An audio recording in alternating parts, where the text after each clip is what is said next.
So the purpose of this video is not only to entertain, but to also help you recognize when a person is meant to be cut out of your life. It's just not an easy thing for everyone. A lot of us need practice.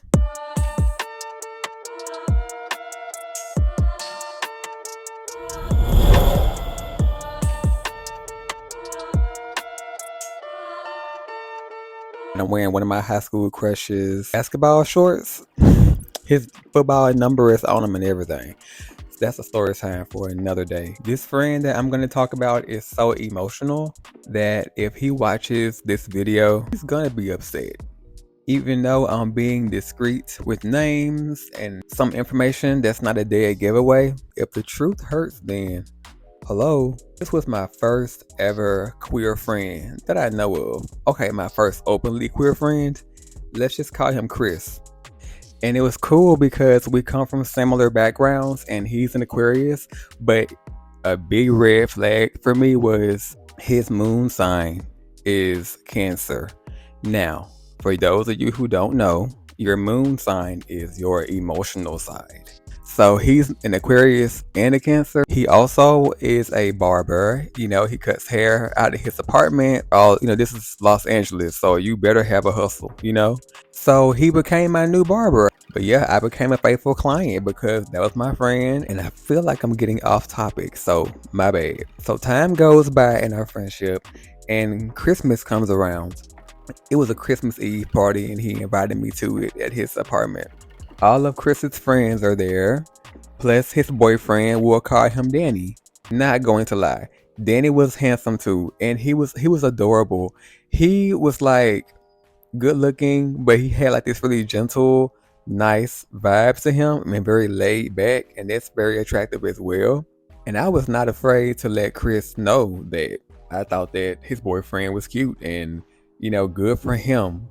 But I mean, I'm very outspoken. I mean, I'm just giving you a compliment. Like, you have a cute boyfriend. Your boyfriend is nice. He's sweet. He's a good catch. Your friend can't say that to you?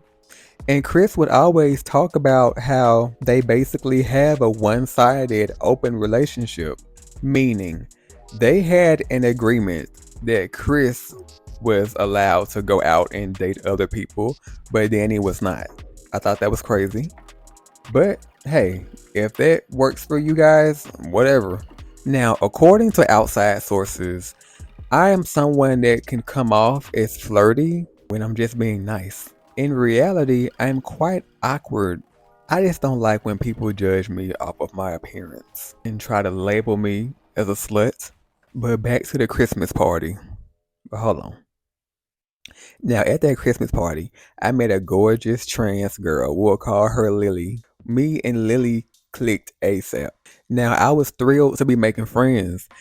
And my first group of queer friends at that. It's not easy to make friends in Los Angeles or any city.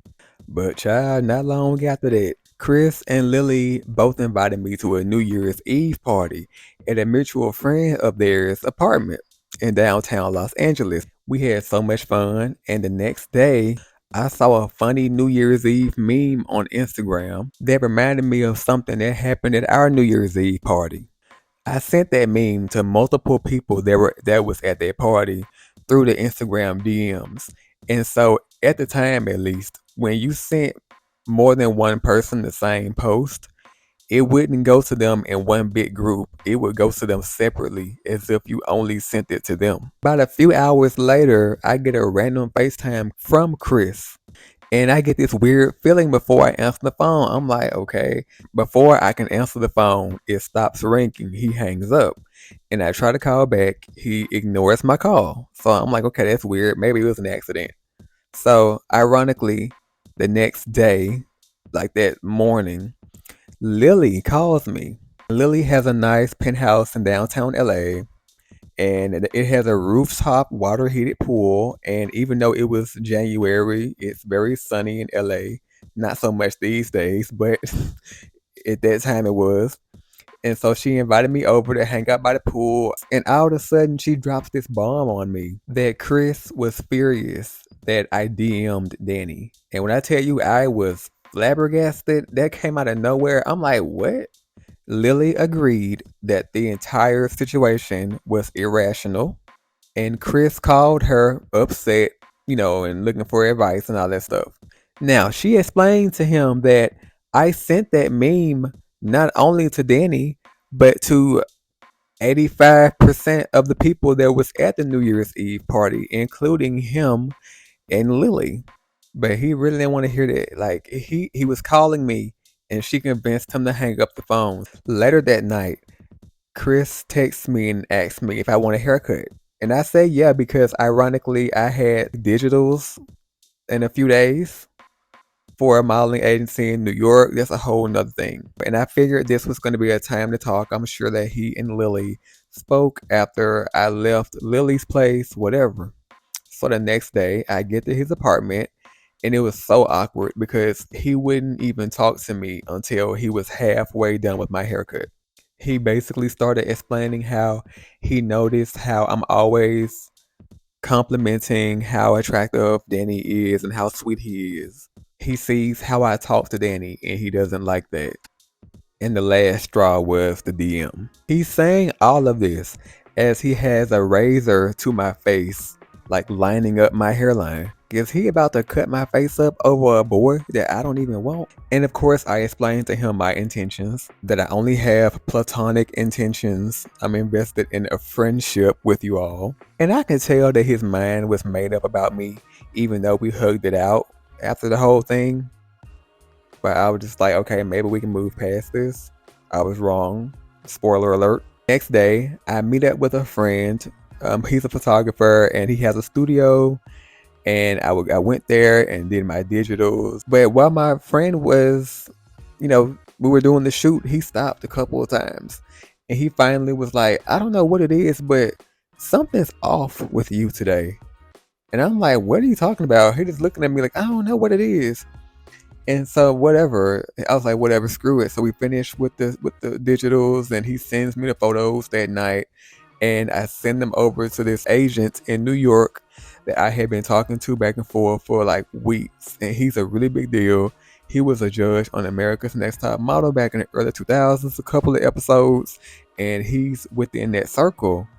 I had to send him digitals because his team was considering representing me and all that kind of stuff. So I was thinking like, damn, am I going to have to move to New York? This opportunity could have ultimately changed my life. That model scout reached back out to me. He called me and was like, unfortunately, me and my team, we could not get on the same page. We're representing you.